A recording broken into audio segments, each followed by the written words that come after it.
exists, why shouldn't I? There'd be meaning in the universe, purpose in human life, life after death. Lots of good stuff. Which is why I listen to atheists and follow their arguments. Atheists? Why atheists? I fear that if my hope trumps my reason, I may be entombed in false belief. So, how to explore atheism? Well, atheism is nothing new. They've always been non-believers. But I hear of the new atheism. What's the new atheism? I'm Robert Lawrence Kuhn, and Closer to Truth is my journey to find out.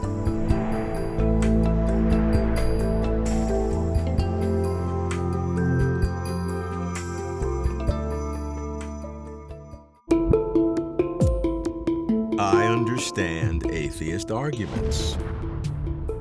For example, science explains origins naturally, without a supernatural God.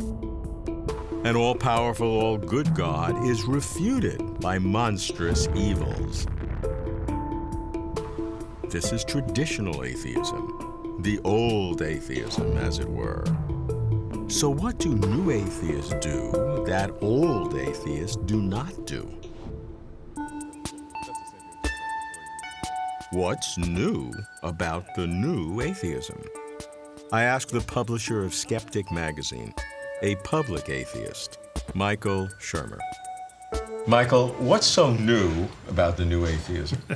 The new in the new atheism is really the social political nature of it, that it's a movement to try to say, look, there's a lot more of us out there than you think. You're not alone, and that it's not okay to say that we're not as moral as you, or that we're not good citizens, or that we can't lead fulfilling lives. Stop saying that. So basically, it's a consciousness-raising, civil liberties kind of movement. Standing up for your rights. That's right. The last persecuted minority. We are. You can be a black, gay, woman, Muslim president before an atheist would get elected as a white male. Right. That's how bad it is. Right. And you hear it in the rhetoric. People think nothing of saying things like, atheists are not as moral. Would you say a Jew is not immoral, or a black? No, you would never say things like this, right? So really that's the main thing, is that there's a lot of us out there. How about the arguments themselves? The main part about the arguments in the new atheism movement is that they've just become more refined, more bullet-pointed, with updated examples. If somebody says this, you are to say that. And I'll just give you an example. So you say, well, I believe in God. Okay, which one? So it's like, well, no, the monotheistic God. Yeah, okay. So, well, do you believe in Zeus? No. Or Quetzalcoatl? No.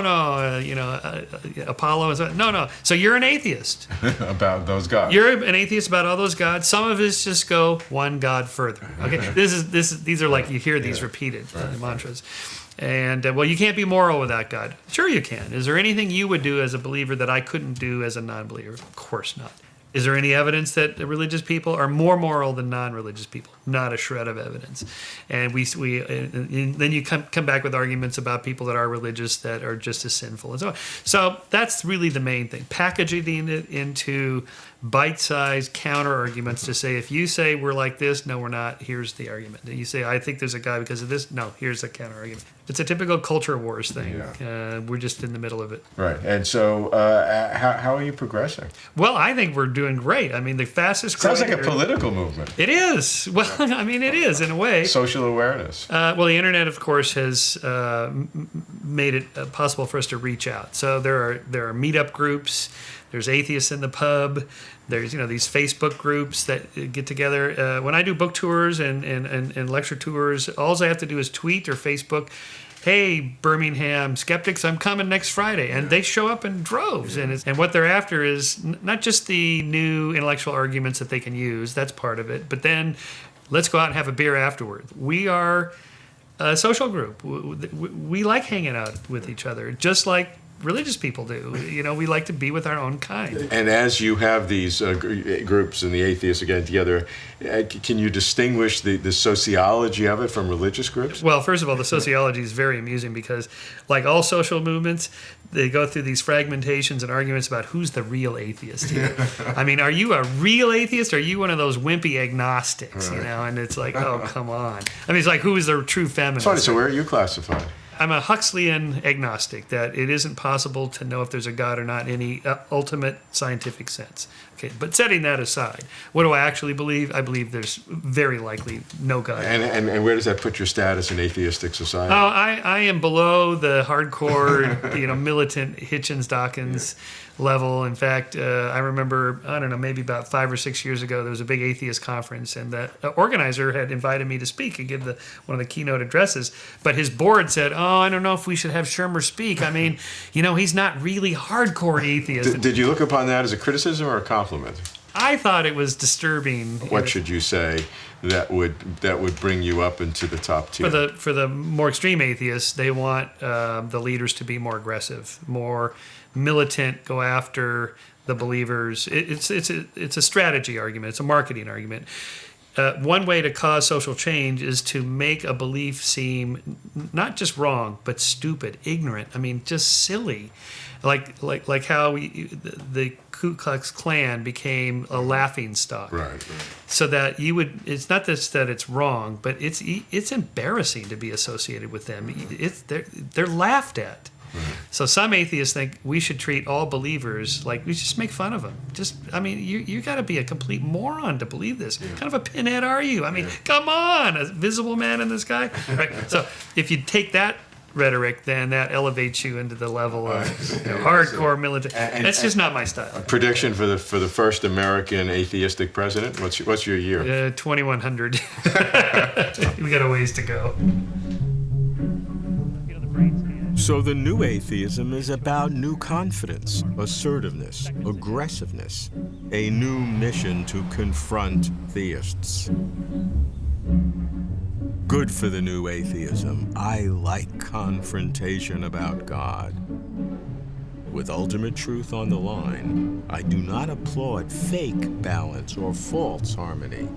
Truth is truth, whether or not it is balanced or harmonious or feels good. So what do critics of new atheism say? I go to Oxford to meet a theologian trained in science who defends God against attacks of new atheists, Alister McGrath. Alister, in recent years we've seen an increase in what some have called the new atheism or scientific atheism. What is it that has given rise to sort of an intense position in the world of a certain kind of scientific atheism? Well, I think that there are a number of things involved here. One of them clearly is there is a cultural battle going on for influence between science and religion, and these are seen as being two very significant forces. But alongside that, there's another development that very often doesn't get the credit it deserves. And that is that back in the 1960s, everyone thought religion was on its way out. And I think in many ways, the resurgence of religion in most parts of the world actually has taken people by surprise. And there are some people who are angry about it. Why has this come back when it should be dead? And it's not simply an inconvenience. We don't like religion, so we need to critique it. It's much more a fear that the theories that predicted that religion would disappear might be wrong. Atheism's always been around, but there's a new kind of atheism, which I think is really characterized by its shrillness, its aggressiveness. In fact, it's not so much critiquing religious arguments, it's critiquing religious people. Okay, let's explore some of those underlying theories that some people may be scared have been undermined. Well, I think one of them is that this great narrative of the Enlightenment, that humanity is moving away from religion and so-called superstition towards an enlightened state, raise questions about the limits of reason, whether reason can be existentially satisfying. You can't believe that all the resurgence of religion is good. No, you can't. But I think the very fact that religion is resurging is not what certain theories say ought to be the case. Sure. And so in many ways, there's a sense of cultural anxiety. One of the characteristics of new atheism is its very slick and adept use of the media. And what in effect happens is that arguments get condensed into slogans. God is a delusion, or religion poisons everything. And these make for great headlines, they seem very convincing, and yet the difficulty is that they've become a substitute for argument rather than a supplementation of argument. In other words, it's the slogan that drives the rhetoric rather than the evidential basis that brings you there. What arguments would you like to engage in? Well, I think there are three arguments I'd really like to engage with. The argument that religion's irrational, I don't think it is. The argument that religion leads to violence, it might, but it doesn't have to. And then the argument that somehow science displaces religion. Again, I don't think that's right either. Those are big issues, and they need good treatment. How about some of the traditional arguments for God? Do they figure into the discussion? Well, they do. For me, one of the most persuasive lines of argumentation is inductive rather than deductive. In other words, you're saying, suppose for one moment there was a God. Now, wouldn't that help us to make sense of this, this, and this? In other words, God offers you an explanatory framework which actually positions things well. It's not that this proves there is a God, but it says, in effect, look, if there were a God, then what we observe is rather what we'd expect. And the counter-argument would be that if there were no God, this would be exactly the kind of universe that you would predict. Many new atheists say precisely that, would turn to the problem of evil or various other kinds of pointlessness or wasted space or confusion or chaos. Well, that's right. Well, of course, we predict that we spin webs of meaning to deceive ourselves because we can't cope with reality, which, of course, is one angle. But the key point here is we're talking about different theoretical frameworks and asking which one gives the better, the more natural, the more convincing fit. And my take on this is that new atheism really struggles to make sense of this deep human intuition that there is more to life than what we see, and that if there were a God, this fits into things rather well.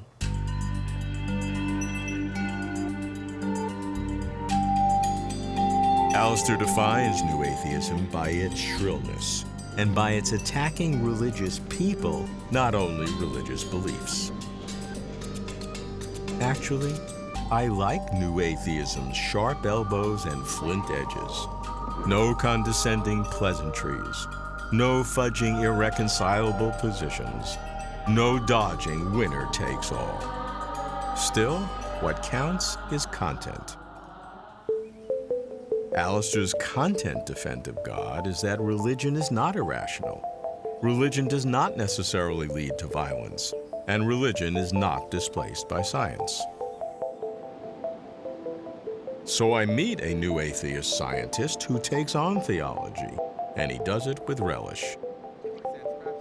Lawrence Krauss. Lawrence claims that the laws of quantum physics do away with any need for God.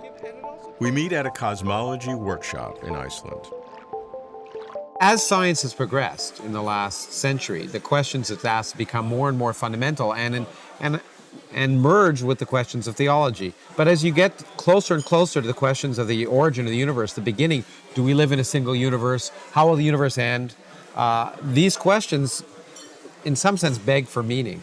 And that's what theology is all about as well. And I think that fascination has come about specifically because they appear to be so similar, although in fact they're quite different. And I think it's really important to stress that. And as we get to those fundamental questions about where do we come from, where are we going, science appears to be able to address these questions of meaning. And then for some people, the distinction between science and theology blurs.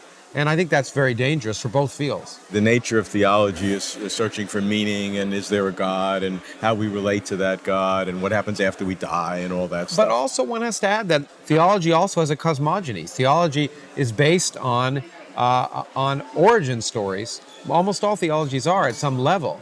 And of course that is where it comes into conflict with science. But at some point, if you ask, is there meaning? You have to ask, how do we get here, or why are we here? And that's, for me, one of the key areas where there's both a tension and a symbiotic relationship. I think all sensible theologians realize this, that theology was designed to answer many scientific questions before there was science, to try and provide a perspective of our own place in the universe right now. And it came up with stories.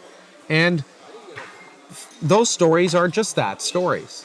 And they have been supplanted by scientific understanding.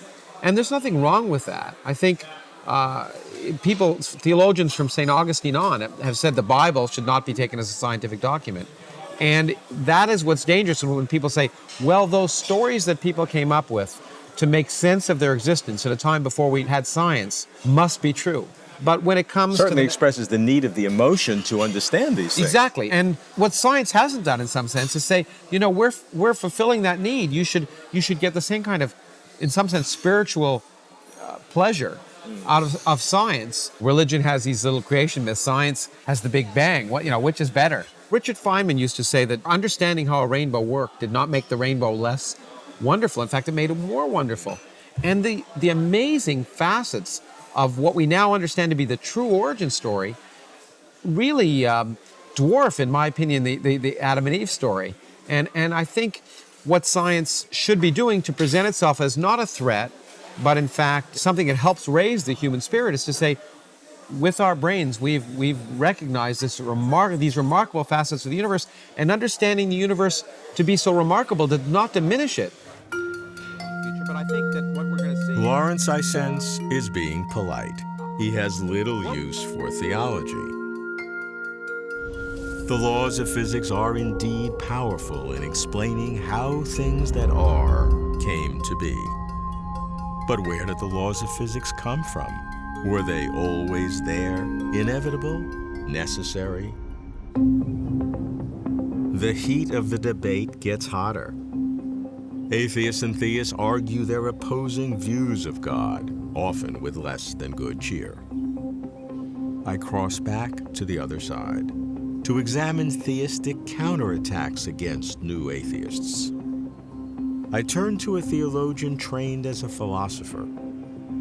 I go to Oxford to meet the former Regius Professor of Divinity, Keith Ward. Keith, recently there's been a surge of the so-called new atheism. Why don't you like it? Well, it is called the new atheism, but actually it's pretty old-fashioned. And I don't like it because it doesn't take philosophy seriously. The new atheists just assume a certain view of science. So what I don't like is that they take materialistic views for granted. And then, secondly, I don't like the fact they don't think that questions about God are philosophical questions at all. They think they're just stupid. And some people are mad, and so they believe in God. The new atheists reject the philosophical arguments or ridicule them. Those same philosophical arguments for God are largely rejected by even philosophers of religion. So what's the difference? The difference is you've got serious debate about it. Okay. And it is possible for me, for example, to be accepted as a serious philosopher, really, on the whole, and still believe in God. Now, there may be some element of surprise in some quarters of that, but it's still possible. And if you look at the history of philosophy, it's just a fact that the vast majority of major, famous philosophers have believed in God. May not be a very orthodox God, but it's certainly a mental, knowing, intending reality which created the universe. And the argument against that said that is certainly true through history, but as science has continued to explain questions in physics and in biology, that the percentage of philosophers over time who believe in God has continuously shrunk. Yeah, I think that's probably true. It's a pity, really. My sense, however, is that although philosophers don't believe in God, it's not because they're materialists. Most philosophers of my acquaintance don't have big metaphysical theories, really, at all. Sure.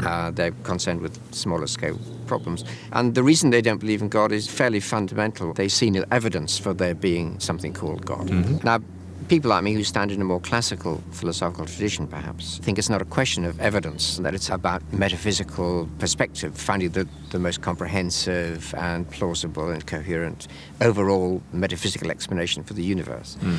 Now, that itself is out of fashion in philosophy. Philosophers, on the whole, aren't going for what they call the grand narratives, the big stories. And I think that's why God is not so much rejected as ignored. And they don't like singing hymns either. Keith is incensed that new atheism doesn't take philosophy seriously.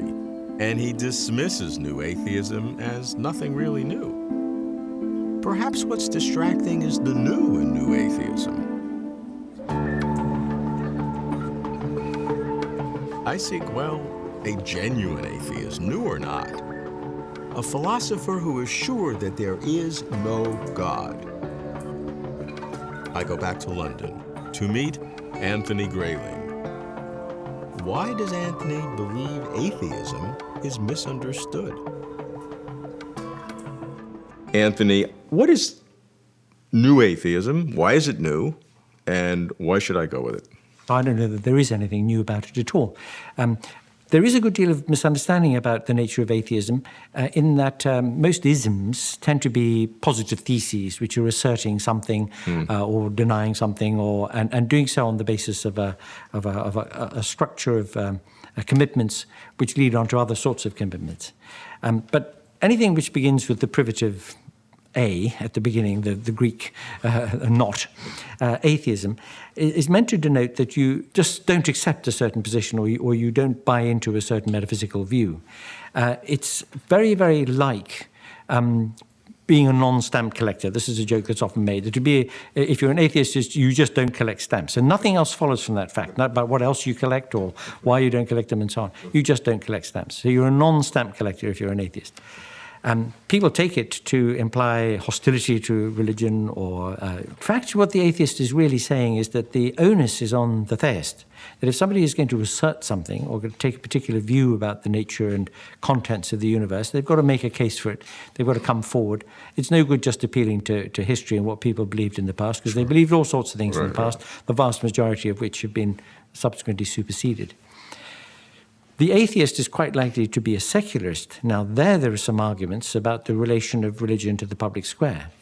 The atheist is quite likely to be a humanist. Now, there are some arguments about the basis of ethics and of how we should live. And so people tend to confuse the secularist position and the humanist position with the atheist position. But it is quite possible for somebody to be an atheist and an everything elseist. They might be not interested in ethics, not interested in the secularism debate. It's an entirely negative view. I sometimes say to people, look, let's describe me not as an atheist, but as an atheist, or an a-goblinist, or an a-demonist. In other words, pick any name like that, and let's put an A in front of it, and then let's discuss the reasons why I'm that thing. Now, the minute that you do that, you see that atheism, as a term used by theists to describe people who don't agree with them, has already put the debate onto a flaw of the theist's choosing. Why don't you believe in God with a capital G? For example, I say, I don't believe in gods and goddesses. Like you, if you were a theist, let us say a Christian monotheist, like you, most of the gods of Olympus and the Norse gods and so on, I don't believe in, for the same reasons you don't believe in them. But you happen to believe in one remaining God and I in none. Yet there is such power in the religious conviction that I am told when I search it is something that I need to experience in order then to have my eyes opened. It's a totality of seeing things that if you don't have, you can't see it. It's the definition of faith. The problem that faces the person of faith or the person contemplating the nature of faith about how enclosed you become in the belief system and how totalizing the explanations that belief system provides you with is making the same sort of remark as he or she would about somebody who was a follower of Mao Zedong thought or communism, who really signed up for it, had really accepted all its categories, who saw the world through its lenses, and for whom, therefore, it gave a total and satisfying explanation of things. And, of course, a set of guidelines. It solved the problem of how you're going to live. It's given you your values.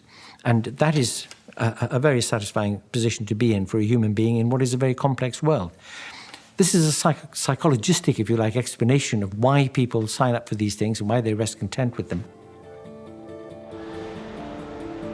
I like the new atheism, with all its certitudes and shrillness, because I do want to believe in God, and because I do not want to fall victim to self-delusion.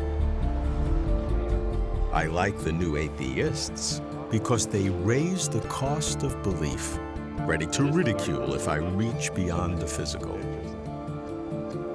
Would I mind being called ignorant for believing in God? No, because perhaps if I'd make the leap, I'd really be ignorant. Here are some new atheist claims. Religion is irrational. Not necessarily. Religion is violent. Sometimes, sure. But nothing follows regarding the existence of God. Religion is replaced by science. In some areas, obviously, but not obviously in all areas. About God, hope and reason battle for my brain. Hope is emotional. Reason is rational. Must the rational squeeze out the emotional?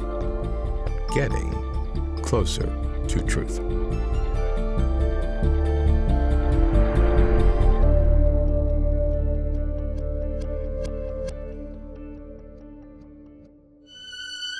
For complete interviews and for further information, please visit closertotruth.com.